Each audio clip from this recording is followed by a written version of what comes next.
ओम नमो भगवते वासुदेवाय नमः। श्री कृष्ण गोविंद हरे मुरारी, हे नाथ नारायण वासुदेवा। आमल की एकादशी की आप सबको हार्दिक शुभकामनाएं। हमने एकादशी का व्रत आज सच्चे दिल से किया। अब कल 11 मार्च 2025 दिन मंगलवार को हमें एकादशी का पारण करना है। आइए अब देखते हैं कि आमल की एकादशी का पारण का शुभ मुहूर्त कब से कब है। क्योंकि जब व्रत शुभ मुहूर्त में किया जाता है, एकादशी का पूजा पाठ हमने शुभ मुहूर्त में किया, तो पारण भी हमें शुभ मुहूर्त में ही करना पड़ता है, अन्यथा हमारा व्रत पूर्ण नहीं माना जाता है। तो आइए अब देखते हैं कि व्रत पारण का शुभ मुहूर्त कब से कब तक है। आमल की एकादशी व्रत का पारण 11 मार्च 2025 को मंगलवार को किया जाएगा। एकादशी व्रत तोड़ने का जो शुभ मुहूर्त है वो सुबह 6:35 से लेकर सुबह 8:13 तक रहेगा।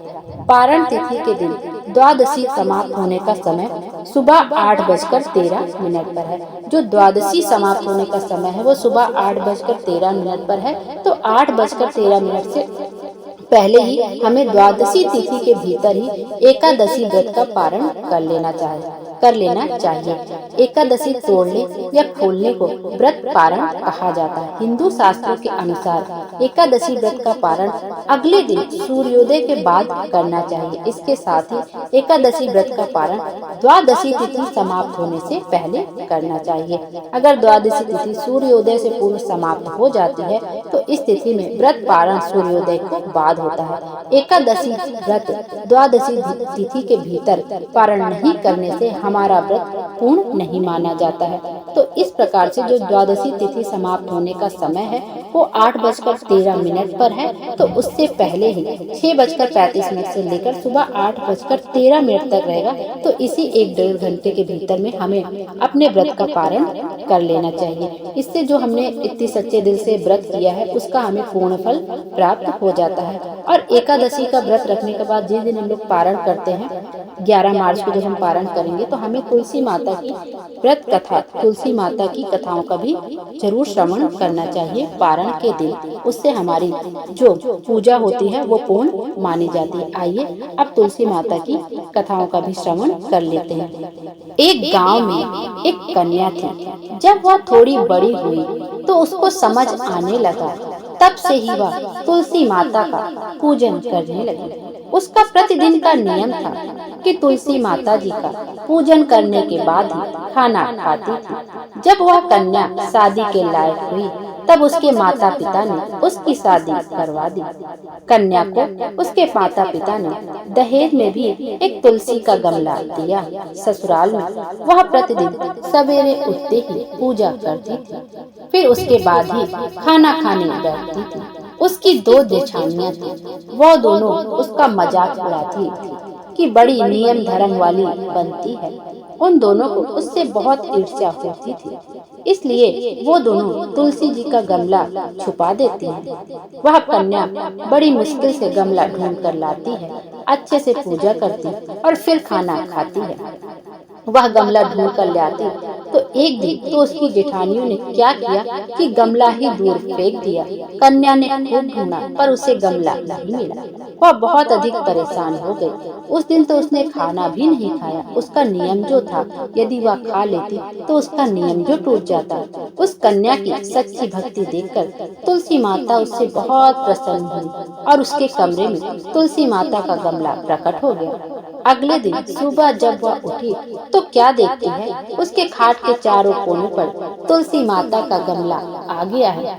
यह देखकर वह बहुत प्रसन्न हो गई कि अब मेरी तुलसी माता को कोई चुरा नहीं सकेगा। पूजन करने के लिए भी कहीं और जाना नहीं पड़ेगा और कोई मेरी तुलसी माता को फेंक भी नहीं सकेगा। वह तो जल्दी से उठ स्नान करती है और तुलसी माता की पूजन कर लेती है। जब वह खाना खाने बैठी तो उसकी जेठानी जेठानियाँ मजाक करने लगी कि लो, देवरानी का नियम धर्म पूरा हो गया। उससे पूछती हैं कि तुलसी जी की पूजा कर ली क्या? देवरानी धीरे से बोलती, हाँ कर ली। जेठानियाँ बोलती हैं, कहाँ से कर ली पूजा? गमला तो फेंक दिया था। देवरानी कहती है कि देख लो, मेरे कमरे में खाट पर तुलसी जी लग रही हैं। जेठानियाँ बहुत शर्मिंदा हुई और बोली कि देवरानी, तेरी भक्ति सच्ची है, हमने तुझे बहुत परेशान करे, हमें माफ कर दो। देवरानी उन्हें माफ कर देती है। हम भी तुलसी माता से यही प्रार्थना करते हैं कि हे तुलसी माता, जैसी कृपा आपने देवरानी पर करी, वैसे ही हम सब पर करना। बोलो तुलसी मैया की जय। आइए अब तुलसी माता की दूसरी कथा का श्रवण करते हैं। एक बुढ़िया थी, उसको तुलसी पूजा करने का नित्य नियम था। वह प्रतिदिन खाना खाने से पहले पूजा करती थी, उसके बाद ही खाना खाती थी। वह तुलसी माता से प्रतिदिन प्रार्थना करती थी कि हे तुलसी माता, खाड़ खीर का भोजन देना, पाट पीताम्बर का वेश देना, योगियों जैसी मौत देना, स्वर्ग का वास देना, राम लक्ष्मण का कांधा देना, सीता जी का चाल चलावा देना। यह सुनकर तुलसी जी सूखे सूखे रह रहे थे। राम लक्ष्मण उधर से निकल रहे थे तो उन्होंने पूछा तुलसी जी से कि आप सूख सूख क्यों जा रही हैं? एक बुढ़िया रोज मेरी पूजा करती है, वह मुझसे खाने का लड्डू मांगती है, खेलने को भाई मांगती है, खाड़ खीर का भोजन मांगती है, पाट पीताम्बर का वेश मांगती है, आपका कांधा मांगती है, सीता जी का चाल चलावा मांगती है, स्वर्ग का वास मांगती है, योगिनियों सी मौत मांगती है। बाकी सब तो मैं दे दूं, पर आपका कांधा कहाँ से दूं और सीता जी का चाल चलावा कहाँ से दूं? राम जी और लक्ष्मण जी तुलसी जी से बोले कि आप हरे भरे हो जाओ, सब ठीक हो जाएगा। कुछ दिनों बाद बुढ़िया मर गई। लोग इकट्ठे होने लगे, क्यों ले जाने के लिए उसको तैयार करने के लिए उठाने लगे तो वह इतनी भारी हो गई थी कि लोग उसको उठा नहीं पाए, उसको हिला भी नहीं पा रहे थे। लोग कहने लगे कि बुढ़िया इतनी भारी कैसे हो गई? वह तो देव दर्शन सब करती थी, क्या वह कोई जादू तो न करती थी जो ऐसी भारी हो गई? इतने में राम लक्ष्मण और सीता जी आए। सीता जी ने चाल चलावा किया और लाल लक्ष्मण ने कंधा दिया तो बुढ़िया सदैव बैकुंठ को चली गई। हम भी तुलसी माता जी से ये प्रार्थना करते हैं कि हे तुलसी महारानी, जैसी सदगति उसको दी वैसी सदगति सबको देना। बोलो तुलसी माता की जय। आइए अब तुलसी माता की यह पौराणिक कथा का भी श्रवण करते हैं। एक ब्राह्मण था, वह प्रतिदिन मंदिर जाता था। वह प्रतिदिन तुलसी माता की पूजा करता था। वह तुलसी माता से प्रतिदिन प्रार्थना करता था कि हे तुलसी महारानी, मेरे आनंद करना।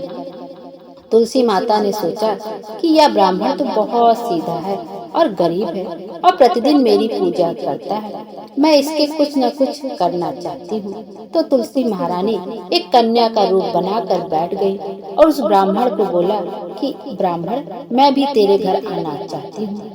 ब्राह्मण ने सोचा कि 6 लड़कियाँ तो मेरे पहले से ही और 7 लड़कियों का मैं कैसे पालन पोषण करूँगा, लड़कियों की शादी कैसे कराऊंगा?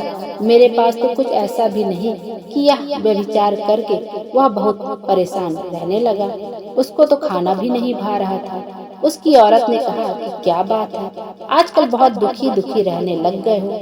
तो इस पर ब्राह्मण बोला कि मैं मंदिर जाता हूँ, वहाँ पर एक छोटी सुंदर सी कन्या बैठी है और वह कहती है कि ब्राह्मण, मैं आपके घर आऊँ? उसकी पत्नी बोली, अरे इसमें परेशान होने की क्या बात है, आ रही है तो आने दो। ब्राह्मण बोला कि पहले से अपने 6 लड़कियां तो हैं, उनकी भी अपने को शादी भी करवानी है। तो इस पर ब्राह्मणी बोली, अरे ये तो कोई बात नहीं है, अपनी 6 लड़कियों की शादी करवाएंगे, वैसी 7वीं की भी करवा देंगे, अपने 7 लड़कियों की शादी साथ में करवा देंगे। अगले दिन वह ब्राह्मण मंदिर गया तो उस छोटी कन्या ने पूछा, ब्राह्मण जी मैं आपके घर आऊं? तो ब्राह्मण बोला कि हाँ चल बेटा। उनको वह घर पर लेकर आ गया। तुलसी माता के कन्या के रूप में ब्राह्मण के घर आने से ब्राह्मण के घर बहुत आनंद हो गया। घर में लक्ष्मी की बारिश ही हो गई। जब ब्राह्मण सातों कन्याओं की शादी के लिए वह ढूंढने जाने लगे तो उस छोटी कन्या ने कहा कि मेरे तो शालिग्राम जी के मंदिर में जाकर शालिग्राम जी को बोलना कि बारात लेकर आएं और मेरी 6 बहनों के तुम्हारी इच्छा से वर ढूंढ लेना। तुलसा महारानी की मेहरबानी से उसके सब तो सब जेवर कपड़ा खाना सब तैयार हो गया और अच्छी धूमधाम से उनकी शादी हो गई। और उस ब्राह्मण की तुलसी माता टूटमान हुए।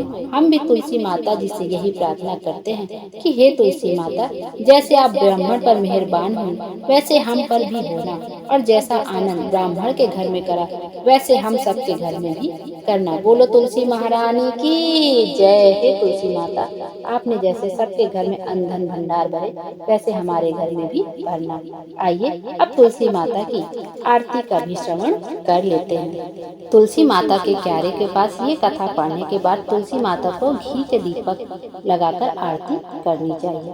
तुलसी महारानी नमो नमो, हरि की पटरानी नमो नमो, धन तुलसी पूरण तप कीन, शालिग्राम बनी पटरानी, जाके पत्र मंजरी कोमल, श्रीपति कमल चरण लपटानी। तुलसी महारानी नमो नमो, हरि की पटरानी नमो नमो, धूप दीप नैवेद्य आरती, पुष्पन की वर्षा बरसानी, 56 भोग 3600 व्यंजन, बिन तुलसी हरि एक न मानी। तुलसी महारानी नमो नमो, हरि की पटरानी नमो नमो, सभी सखी मैया तेरो यश गावे, भक्ति दान दीजय महारानी। नमो नमो तुलसी महारानी, तुलसी महारानी नमो नमो, हरि की पटरानी नमो नमो, तुलसी महारानी नमो नमो।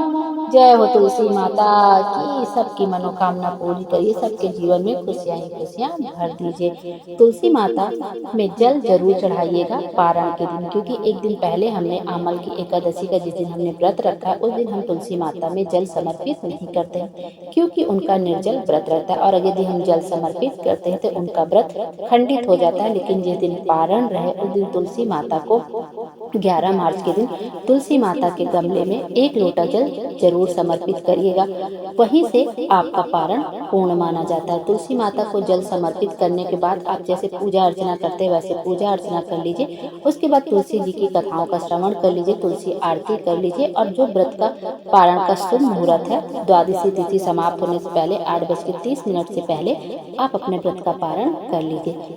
तुलसी माता हम सब की मनोकामना पूरी करें और हमारे जीवन को खुशियों से भर दें। Thank you.